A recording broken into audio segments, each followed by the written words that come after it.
वाहिगुरु जी का खालसा वाहिगुरु जी की फतेह। सत श्री अकाल, नमो बुधाय। जम्मू निवासी साथियों, अस्सलाम वालेकुम साथियों। वायु मानवता न्यूज चैनल पर आप सभी का स्वागत है। मैं मेघराज सिंह अमेरिका से। साथियों, अक्सर जानते उठाते गरीबों की आवाज, मजलूमों की आवाज, जिनकी कोई आवाज नहीं उठाता उसको वायु मानवता उठाता। साथियों, वह सत्य ही धर्म हमारा प्रमाण करता है। और सत्य ही धर्म में हमारी कोशिश होती है कि नया टॉपिक लेकर आया जाए और आप सभी के सामने एक नई जानकारी लेकर आया जाए। तो हमारा वॉइस ऑफ मानवता न्यूज़ चैनल का पेज भी है, उसको लाइक करें, और यूट्यूब चैनल उसको लाइक करें। साथियों, तो आज का हमारा टॉपिक रहेगा सत्य धर्म हमारा प्रोग्राम है। इसमें जो है कि सिखों की और शूद्रों की मानसिक अवस्था में क्या फ़र्क है या क्या अंतर है, इस विषय पर खास विश्लेषण याद रखें। सिखों की और शूद्रों की मानसिक अवस्था में क्या फर्क है या अंतर है, इस विषय पर एक खास विश्लेषण। तो आओ जानिए। ये आर्टिकल हमने लिखा है और हमने कल इसके बारे में पोस्ट भी डाला था कि हम इसके आने वाले वक्त में बात करेंगे सिखों की और शूद्रों की मानसिकता में क्या फर्क है।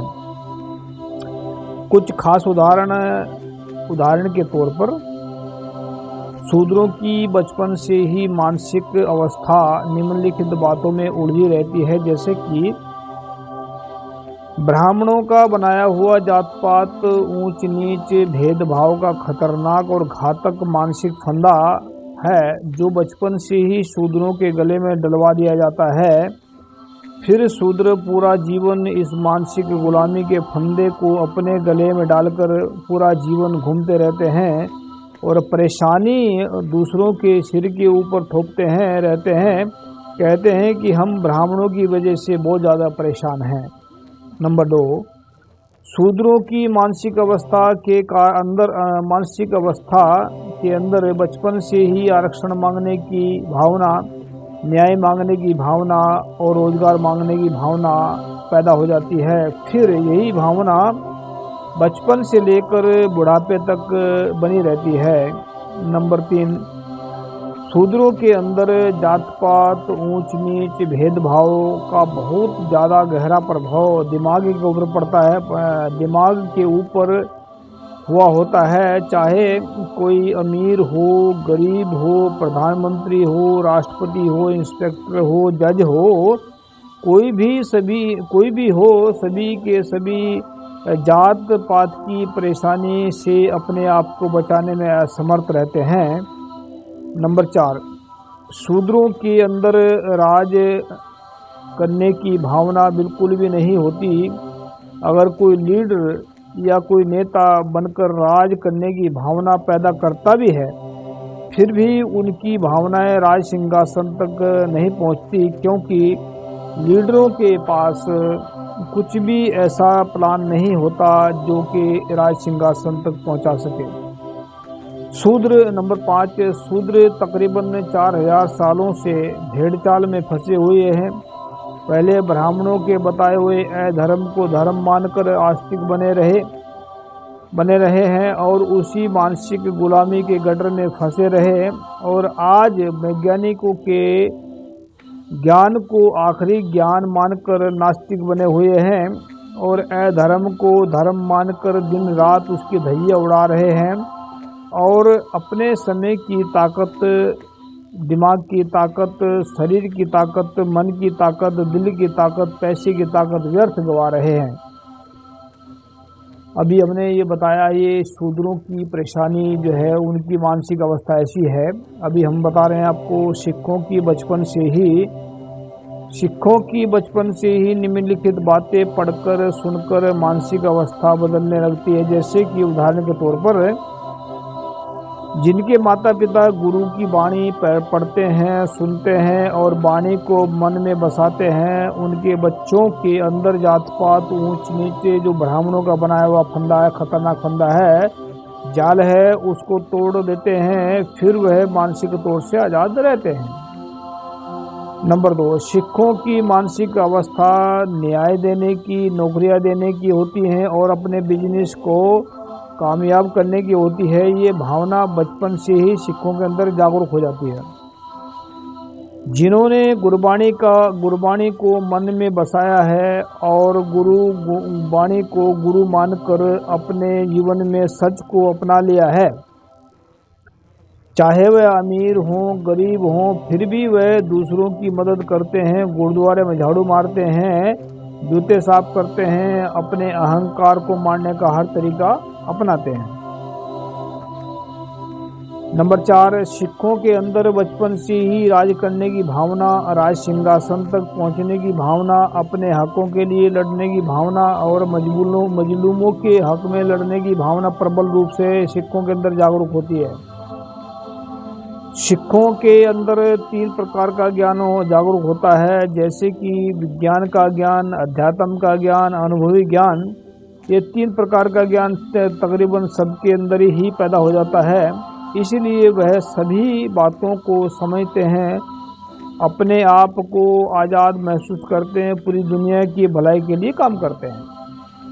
ये 5 पॉइंट हो गए। हमने 5 सिखों के बारे में बताए, 5 बताए हैं शूद्रों के बारे में, मानसिक अवस्था में क्या है। कुछ खास और महत्वपूर्ण बातें, जो बच्चे सिखों के घर में पैदा होते हैं उनके अंदर तकरीबन जात पात का, ऊंच नीच का भेदभाव बिल्कुल भी नहीं होता। अगर कोई शूद्र गुलामी की अवस्था को छोड़कर सिख बन जाते हैं, अगर वह गुरबाणी को ध्यान से पढ़ते हैं और गुरु को सचमुच अपने मन में बसाते हैं, तब उनके अंदर से ही जात पात का असर खत्म हो जाता है और राज सिंहासन तक पहुंचने का अपने अंदर ही तमन्ना पैदा कर लेते हैं। अगर कोई शूद्र सिख बनने के बाद चाहे वह दस्तार बांधकर घूम रहे हों और गुरबाणी को सही नहीं पढ़ रहे हैं और कभी गुरबाणी को मन में नहीं बसाई है और कभी भी गुरबाणी के अर्थ नहीं किए हों, तो उनके अंदर जात पात की भावना बनी रहती है और वह सबको दूसरों को दोष देते हैं कि सिखों में जात पात की भावना होती है। गुरु की वाणी में बहुत ज़्यादा ताकत होती है। जो भी गुरु की वाणी को ध्यान से, मन से, दिमाग से, दिल से पढ़ते हैं, उन साधारण इंसानों को भी गुरु की वाणी संत भी, गुरु भी और महान का ताकतवर इंसान बनाकर राज सिंहासन पर बैठा देते हैं। जैसे उदाहरण के तौर पर गुरु नानक साहिब के दरबार में भाई लहना जी शिष्य बनकर आए थे। गुरु नानक साहिब जी की वाणी सुनकर, वाणी पढ़कर वह एक दिन गुरु बन गए हैं और गुरु नानक साहिब जी ने उनको गुरु अंगद का नाम देकर उनको गुरु गद्दी पर बैठाकर खुद उनके शिष्य बनकर उनके आगे मत्था टेक दिया था। जब गुरु गोविंद सिंह जी ने 5 प्यारों को अमृत पिलाया, तब 5 प्यारे गुरु गोविंद सिंह जी के शिष्य थे। जब गुरु गोविंद सिंह जी ने भी 5 प्यारों से अमृत मांगकर पिया, तब गुरु गोविंद सिंह जी खुद भी 5 प्यारों के शिष्य बन गए थे। क्योंकि बहुत सारे उदाहरण सबूत हैं जिनको पढ़ा जा सकता, सुना जा सकता है, जैसे कि खालसा मेरो रूप है खास, खालसे में हूँ करो निवास, खालसा मेरा सज्जन सूरा, खालसा मेरा सदगुरुपुरा।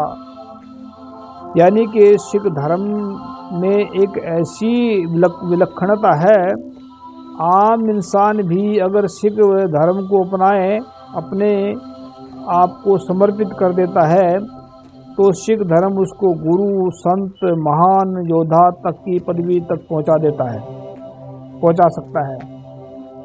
नोट: जिन इंसानों के अंदर आस्तिकता है, नास्तिकता है, वह इन बातों को नहीं समझ सकते कि जिन इंसानों के अंदर सच है, वास्तविकता है, वही इन बातों को समझ सकते हैं कि शूद्र और सिखों में क्या अंतर है, फर्क है।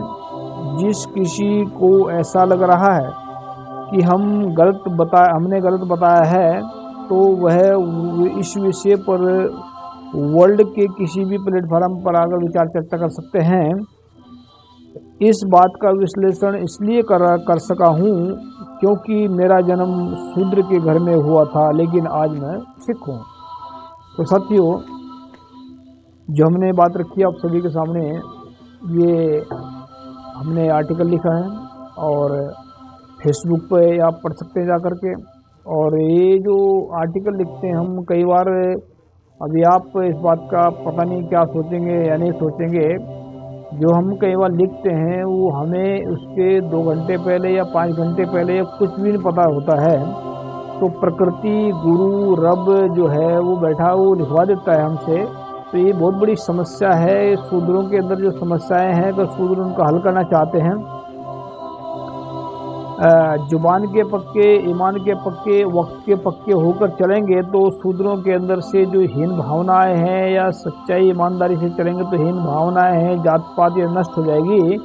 क्योंकि शूद्र जो है, भारत में जो रहते हैं शूद्र हैं, ये अपने आप को जो है सुधारने की कम कोशिश करते हैं, फंसाने का काम ज़्यादा करते हैं। क्योंकि शूद्र जो है अपनी समस्याएं जो है वो सभी समस्याएं दूसरों से हल करवाने की तमन्ना रखते हैं। दूसरों से पूछते रहते हैं कि इसकी समस्या, मतलब दूसरों के भरोसे बैठे रहते हैं कि हमारी समस्या को दूसरे इंसान सोल्व करेंगे, आकर के सोल्व करेंगे। लेकिन किसी की हिम्मत क्यों करेंगे? जो खुद प्रॉब्लम क्रिएट करते हैं वो दूसरों वो प्रॉब्लम को क्यों सोल्व करेंगे? तो बात ये है कि हमारी जो प्रॉब्लम है वो हमें ही समाप्त करनी पड़ेगी। क्योंकि हमने अभी इस तरफ देखा नहीं है कि दुनिया में चल के आ रहा है कि दूसरों के ऊपर थोपते जा रहे हैं, लगातार थोपते जा रहे हैं। पहले ब्राह्मणों के कहने पर शूद्र जो है, भारत के जो शूद्र है वो आस्तिक बने हुए थे, धर्म को धर्म मान करके चल रहे थे। आज जो है वैज्ञानिकों के विज्ञान में फंस करके, या मतलब नास्तिकता में फंस करके अपने आप को बहुत बड़े नास्तिक मान रहे हैं। लेकिन आज भी शूद्र जो है आज भी गलत ट्रैक पे हैं, और भूतकाल में भी गलत ट्रैक पर थे। क्योंकि पहले ब्राह्मणों के चुंगड़े फंसे थे, आज विज्ञान के चुंगड़े फंस गए हैं। तो बात ये नहीं है कि हमने चुंगड़े में फंसना, हाँ वास्तविकता में आए और नास्तिकता को छोड़े, आस्तिकता को छोड़े। अगर वास्तविकता में आते हैं तभी इंसानों का, आप लोगों को कुछ हो सकता है और बहुत कुछ हो जाएगा। और मैं चाहता हूँ कि जो शूद्र हैं वो सच्चाई ईमानदारी के साथ चलें। तो सच्चाई ईमानदारी ही एक ऐसा खजाना है दुनिया के अंदर जो जहाँ से सब कुछ मिलता है, ताकत मिलती है, पैसा जब होता है जब इंसान खुद कमा लेता है और उसके आगे अकल मिलती है।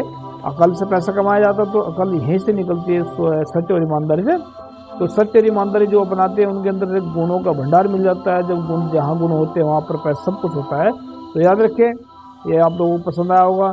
उम्मीद करते हैं कि इसके बारे में अगर आप लोगों को ऐसा लग रहा है कि बकवास मार रहे हैं तो वर्ल्ड के किसी भी टीवी चैनल पर आकर विचार चर्चा कर सकते हैं। Thank you so much. सत श्री अकाल, अस्सलाम वालेकुम, जय जोहर, वाहिगुरू जी का खालसा, वाहिगुरू जी की फतेह। Thank you.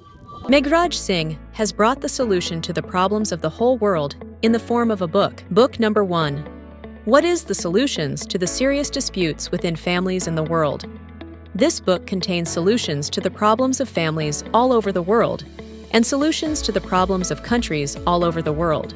Book number 2. How will human around the world lives freely from mental slavery? This book contains solutions to the problems in the minds of atheists, theists, and people all over the world. Book number 3. We will eradicate racism from the entire world. In this book, racism is spread all over the world. Racism has made life difficult for people of almost the world. This book contains the solution to end racism. Book number 4. How can mankind get ultimate happiness? Let's find out. In this book, people from all over the world can make their lives happy, and by solving the problems, ways have been explained in this book. Book number 5. How poor Meghraj Singh became the king of Satyog. This book contains 30 parts of the story related to the life of Meghraj Singh, in which every word is full of truth. The people who read this book will never be disappointed in life and will never fail. After reading this book, all people will live life with self-respect and will be successful happily. Although there are many writers in the world, some write novels, some write poetry, some write common books, some write very big films. But Meghraj Singh has taken up the task of writing books, keeping in mind the problems of humans all over the world. Have done.